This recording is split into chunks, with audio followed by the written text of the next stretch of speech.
Number 1, Vasudev शरण Agarwal. Doctor Vasudev शरण अग्रवाल हिंदी साहित्य में प्राचीन भारतीय संस्कृति एवं पुरातत्व के मर्मज्ञ विद्वान थे। आप गंभीर शोध दृष्टि वाले साहित्यकार थे। आपने प्राचीन भारतीय इतिहास, साहित्य, संस्कृति एवं महापुरुषों को प्रकाश में लाने का सफल प्रयास किया है। आपका प्रस्तुतिकरण एवं नवीनता और निजीपन लेकर आया है। आपके निबंधों में भारतीय संस्कृति का उदात्त स्वरूप अभिव्यक्त हुआ है। अपनी उपलब्धियों से हिंदी साहित्य को संपन्न कर आपने हिंदी की महती सेवा की है। वासुदेव शरण जी का जन्म उत्तर प्रदेश के मेरठ जनपद में स्थित खेड़ा नामक ग्राम में सन 1904 ईस्वी में हुआ था। आपके माता पिता लखनऊ में रहते थे, अतः आपने अपनी शिक्षा यहीं प्राप्त की। आपने काशी विश्वविद्यालय से बीए तथा लखनऊ विश्वविद्यालय से एमए की परीक्षा उत्तीर्ण की। इसी विश्वविद्यालय में आपको अपना शोध प्रबंध प्रस्तुत करना था, जिसका विषय था पणिकालीन भारत। आपकी रुचि पुरातत्व के अध्ययन में अधिक थी। बाद में आपने डीलिट भी लखनऊ विश्वविद्यालय से किया। आप काशी हिंदू विश्वविद्यालय में भारतीय महाविद्यालय में पुरातत्व एवं प्राचीन इतिहास विभाग के अध्यक्ष एवं आचार्य रहे। पाली, संस्कृत, अंग्रेजी आदि भाषाओं तथा उनके साहित्य का आपने गहन अध्ययन किया। आपने लखनऊ तथा मथुरा के पुरातत्व संग्रहालयों में निरीक्षक के पद पर कार्य किया और केंद्रीय सरकार के पुरातत्व विभाग के संचालक तथा दिल्ली के राष्ट्रीय संग्रहालय के अध्यक्ष रहे। वैदिक साहित्य, दर्शन, पुराण के अन्वेषक, हिंदी साहित्य एवं पुरातत्व के ज्ञाता इस विद्वान ने सन 1967 ईस्वी में इस नश्वर संसार को त्याग दिया। आपने अपने ज्ञान एवं श्रम से हिंदी साहित्य को समृद्धि प्रदान की। निबंध लेखन के अतिरिक्त आपने हिंदी, पाली, संस्कृत और प्राकृत के कई ग्रंथों का संपादन एवं पाठ शोधन भी किया। जायसी पद्मावत पर आपकी टीका हिंदी में सर्वश्रेष्ठ मानी जाती है। डॉक्टर अग्रवाल ने पुरातत्व को ही अपना वर्ण विषय बनाया और निबंधों के माध्यम से इसने ज्ञान को अभिव्यक्त किया। आपकी प्रमुख कृतियां इस प्रकार हैं: निबंध संग्रह भारत की एकता, पृथ्वीपुत्र, कला और संस्कृति, कल्पवृक्ष, वाग्धारा आदि। समीक्षा मलिक मोहम्मद जायसी के पद्मावत, कालिदास के मेघदूत की संजीवनी व्याख्या आदि। शोध साहित्य पाणिनि कालीन भारत आपके प्रसिद्ध शोध ग्रंथ हैं। सांस्कृतिक भारत की मौलिक एकता, हर्षचरित, एक सांस्कृतिक अध्ययन आदि। संपादन पोद्दार अभिनंदन ग्रंथ, अनुवाद हिंदू सभ्यता। इसके अतिरिक्त भारतीय कसीद, मार्कंडेय पुराण, लोक कला निबंधावली आदि प्रमुख रचनाएं हैं।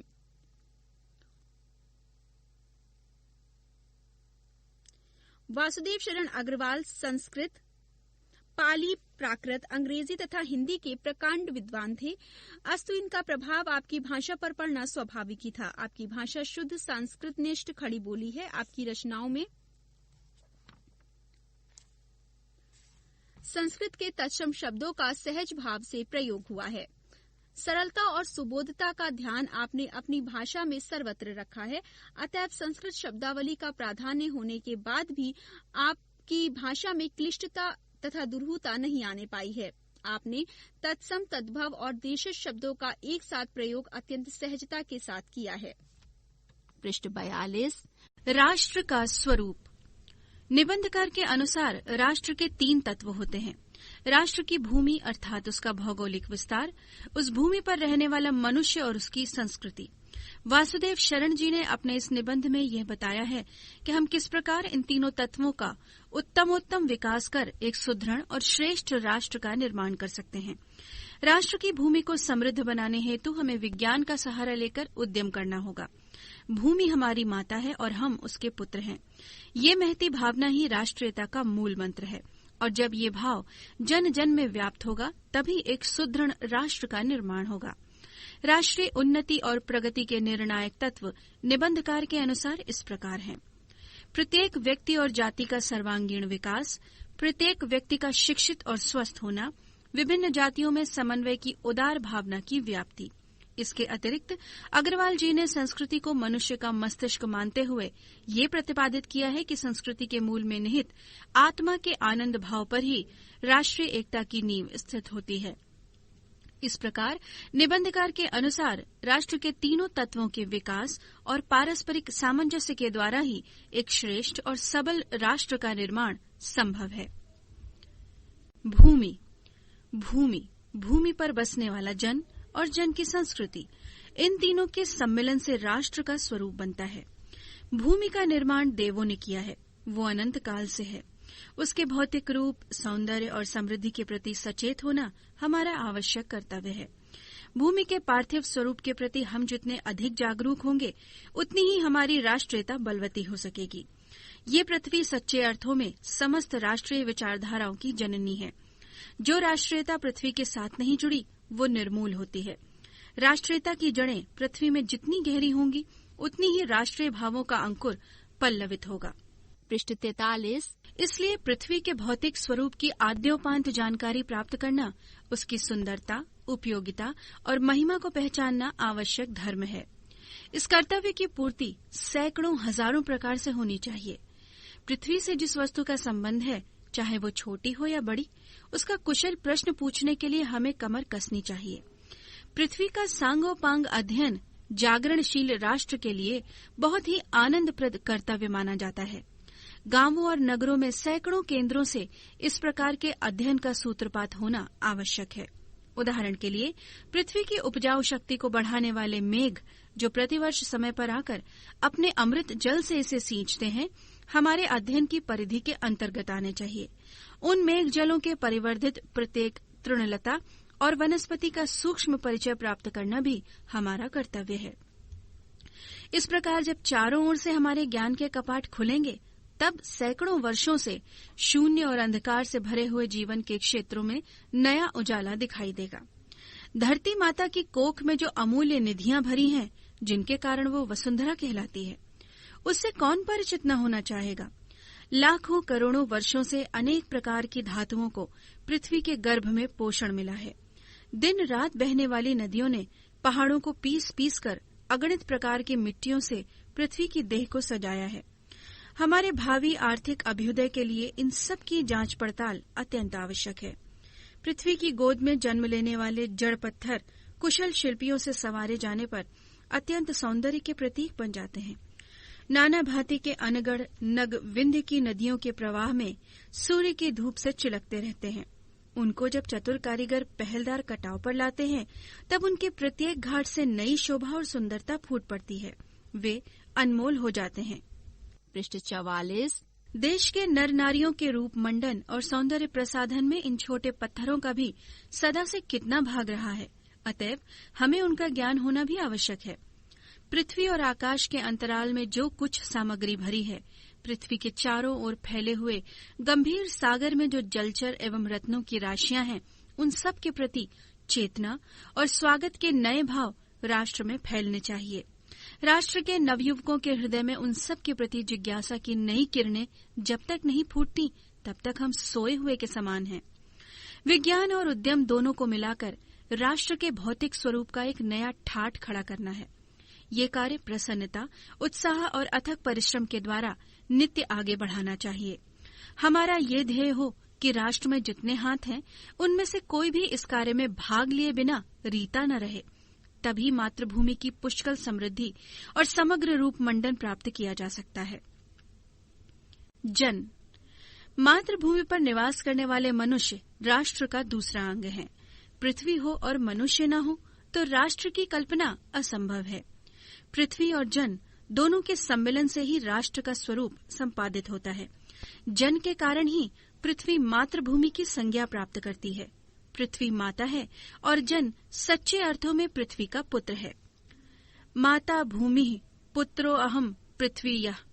भूमि माता है, मैं उसका पुत्र हूँ। जन के हृदय में इस सूत्र का अनुभव ही राष्ट्रीयता की कुंजी है। इसी भावना से राष्ट्र निर्माण के अंकुर उत्पन्न होते हैं। पृष्ठ 45। ये भाव जब सशक्त रूप में जागता है, तब राष्ट्र निर्माण के स्वर वायुमंडल में भरने लगते हैं। इस भाव के द्वारा ही मनुष्य पृथ्वी के साथ अपने सच्चे संबंध को प्राप्त करते हैं। जहाँ ये भाव नहीं है, वहाँ जन और भूमि के साथ माता और पुत्र के संबंध को पहचानता है। उसी क्षण आनंद और श्रद्धा से भरा हुआ उसका प्रणाम भाव मातृभूमि के लिए इस प्रकार प्रकट होता है। नमो मात्रे पृथ्वीये, नमो मात्रे पृथ्वीये। माता पृथ्वी को प्रणाम है, माता पृथ्वी को प्रणाम है। ये प्रणाम भाव ही भूमि और जन का दृढ़ बंधन है। इसी दृढ़ भित्ति पर राष्ट्र का भवन तैयार किया जाता है। इसी दृढ़ चट्टान पर राष्ट्र का चिरजीवन आश्रित रहता है। इसी मर्यादा को मानकर राष्ट्र के प्रति मनुष्यों के कर्तव्य और अधिकारों का उदय होता है। जो जन पृथ्वी के साथ माता और पुत्र के संबंध को स्वीकार करता है, उसे ही पृथ्वी के वरदानों में भाग पाने का अधिकार है। माता के प्रति अनुराग और सेवा भाव पुत्र का स्वाभाविक कर्तव्य है। वो एक निष्कारण धर्म है। स्वार्थ के लिए पुत्र का माता के प्रति प्रेम पुत्र के अधःपतन को सूचित करता है। जो जन मातृभूमि के साथ अपना संबंध जोड़ना चाहता है, उसे अपने कर्तव्यों के प्रति पहले ध्यान देना चाहिए। माता अपने सब पुत्रों को समान भाव से चाहती है। इसी प्रकार पृथ्वी पर बसने वाले जन बराबर हैं। उनमें ऊंच और नीचे का भाव नहीं है। जो मातृभूमि के उदय के साथ जुड़ा हुआ है, वो समान अधिकार का भागी है। पृथ्वी पर निवास करने वाले जनों का विस्तार अनंत है। नगर और जनपद, पुर और गांव, जंगल और पर्वत नाना प्रकार के जनों से भरे हुए हैं। ये जन अनेक प्रकार की भाषाएं बोलने वाले और अनेक धर्मों के मानने वाले हैं। फिर भी ये मातृभूमि के पुत्र हैं और इस कारण उनका सौहार्द भाव अखंड है। सभ्यता और रहन सहन की दृष्टि से जन एक दूसरे से आगे पीछे हो सकते हैं, किंतु इस कारण से मातृभूमि के साथ उनका जो संबंध है, उनमें कोई भेदभाव उत्पन्न नहीं हो सकता। पृष्ठ 46। पृथ्वी के विशाल प्रांगण में सब जातियों के लिए समान क्षेत्र हैं। समन्वय के मार्ग से भरपूर प्रगति और उन्नति करने का सबको एक जैसा अधिकार है। किसी जन को पीछे छोड़कर राष्ट्र आगे नहीं बढ़ सकता। अतएव राष्ट्र के प्रत्येक अंग की सुध हमें लेनी होगी। राष्ट्र के शरीर के एक भाग में यदि अंधकार और निर्बलता का निवास है, तो समग्र राष्ट्र का स्वास्थ्य उतने अंश में असमर्थ रहेगा।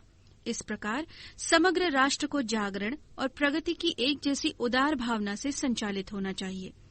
जन का प्रवाह अनंत होता है। सहस्रों वर्षों से भूमि के साथ राष्ट्रीय जन ने तादात्म्य प्राप्त किया है। जब तक सूर्य की रश्मियां नित्य प्रातःकाल भुवन को अमृत से भर देती हैं, तब तक राष्ट्रीय जन का जीवन भी अमर है। इतिहास के अनेक उतार चढ़ाव पार करने के बाद भी राष्ट्र निवासी जन नई उठती लहरों से आगे बढ़ने के लिए अजर अमर हैं। जन का संततवाही जीवन नदी के प्रवाह की तरह है, जिसमें कर्म और श्रद्धा के द्वारा उत्थान के अनेक धातों का निर्माण करना होता है। संस्कृति। राष्ट्र का तीसरा अंग जन की संस्कृति है। मनुष्यों ने युग युगों में जिस सभ्यता का निर्माण किया है, वही उसके जीवन की श्वास प्रश्वास है। बिना संस्कृति के जन की कल्पना कबंध मात्र है। संस्कृति ही जन का मस्तिष्क है। संस्कृति के विकास और अभ्युदय के द्वारा ही राष्ट्र की वृद्धि संभव है। राष्ट्र के समग्र रूप में भूमि और जन के साथ साथ जन की संस्कृति का महत्वपूर्ण स्थान है। यदि भूमि और जन अपनी संस्कृति से विरहित कर दिए जाएं, तो राष्ट्र का लोप समझना चाहिए। जीवन के विटप का पुष्प संस्कृति है। संस्कृति के सौंदर्य और सौरभ में ही राष्ट्रीय जन के जीवन का सौंदर्य और यश अंतर्निहित है। पृष्ठ 47। ज्ञान और कर्म दोनों के पारस्परिक प्रकाश की संज्ञा संस्कृति है। भूमि पर बसने वाले जन ने ज्ञान के क्षेत्र में जो सोचा है और कर्म के क्षेत्र में जो रचा है, दोनों के रूप में हमें राष्ट्रीय संस्कृति के दर्शन मिलते हैं। जीवन के विकास की युक्ति ही संस्कृति के रूप में प्रकट होती है। प्रत्येक जाति अपनी अपनी विशेषताओं के साथ इस युक्ति को निश्चित करती है और उससे प्रेरित संस्कृति का विकास करती है। इस दृष्टि से प्रत्येक जन की अपनी अपनी भावना के अनुसार पृथक पृथक संस्कृतियां राष्ट्र में विकसित होती हैं, परंतु उन सबका मूल आधार पारस्परिक सहिष्णुता और समन्वय पर निर्भर है। जंगल में जिस प्रकार अनेक लता, वृक्ष और वनस्पति अपने अदम्य भाव से उठते हुए पारस्परिक सम्मिलन से अविरोधी स्थिति प्राप्त करते हैं, उसी प्रकार राष्ट्रीय जन अपनी संस्कृतियों के द्वारा एक दूसरे के साथ मिलकर राष्ट्र में रहते हैं। जिस प्रकार जल के अनेक प्रवाह नदियों के रूप में मिलकर समुद्र में एक रूपता प्राप्त करते हैं, उसी प्रकार राष्ट्रीय जीवन की अनेक विधियां राष्ट्रीय संस्कृति में समन्वय प्राप्त करती हैं। समन्वय युक्त जीवन ही राष्ट्र का सुखदायी रूप है। साहित्य, कला, नृत्य, गीत, आमोद प्रमोद अनेक रूपों में राष्ट्रीय जन अपने अपने मानसिक भावों को प्रकट करते हैं। आत्मा का जो विश्वव्यापी आनंद भाव है, वो इन विविध रूपों में साकार होता है। यद्यपि बाह्य रूप की दृष्टि से संस्कृति के ये बाहरी लक्षण अनेक दिखाई पड़ते हैं, किंतु आंतरिक आनंद की दृष्टि से उनमें एक सूत्रता है। जो व्यक्ति सहृदय है वो प्रत्येक संस्कृति के आनंद पक्ष को स्वीकारता है और उससे आनंदित होता है। इस प्रकार की उदार भावना ही विविध जनों से बने हुए राष्ट्र के लिए स्वास्थ्यकर है। गांवों और जंगलों में स्वच्छंद जन्म लेने वाले लोकगीतों में, तारों के नीचे विकसित लोक कथाओं में संस्कृति का अमिट भंडार भरा हुआ है, जहां से आनंद की भरपूर मात्रा प्राप्त हो सकती है। पृष्ठ 48। राष्ट्रीय संस्कृति के परिचय काल में उन सब का स्वागत करने की आवश्यकता है।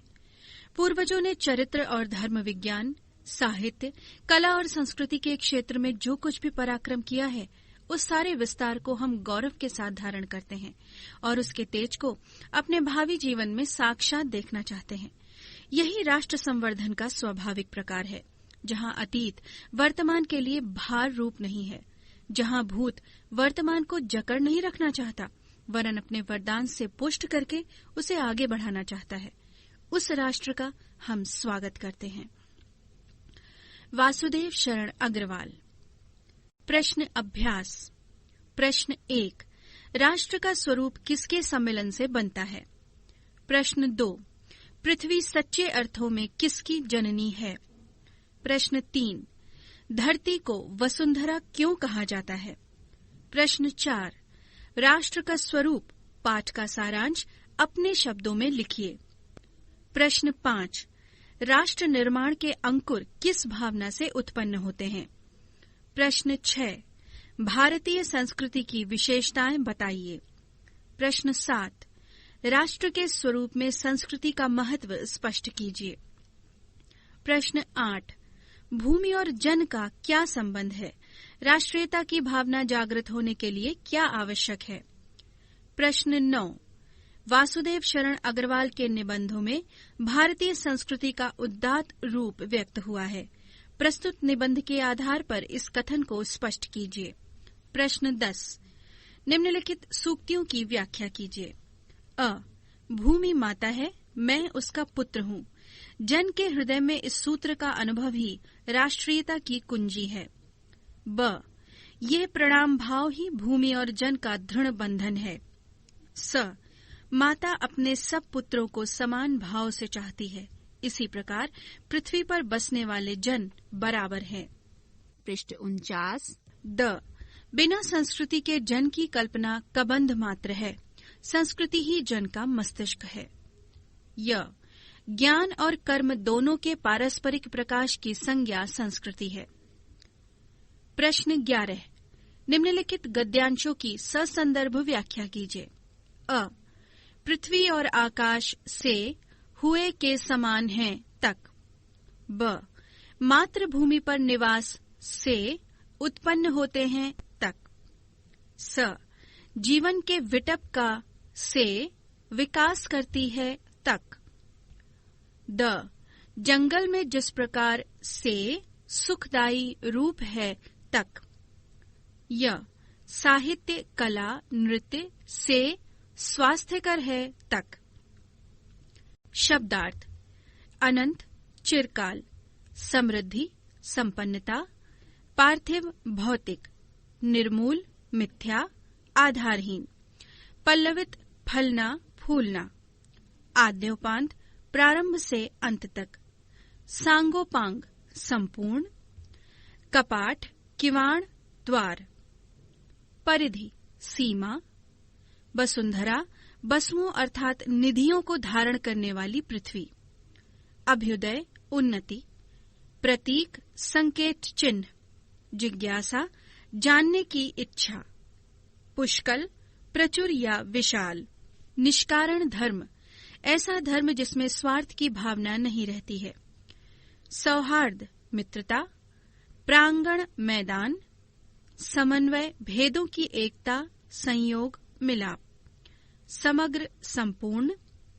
तादात्म्य, एकाकार, भुवन, संसार, संततवाही, सदा प्रवाहित, स्थायी, कबंध, सिर रहित धड़, विरहित, विहीन, लोप, नाश, समाप्त, विटप, वृक्ष, अंतर्निहित, भीतर छिपा हुआ, समाया हुआ, युक्ति, नीति, उपाय, सहिष्णुता, सहनशीलता, स्वच्छंद, स्वाधीन, स्वतंत्र।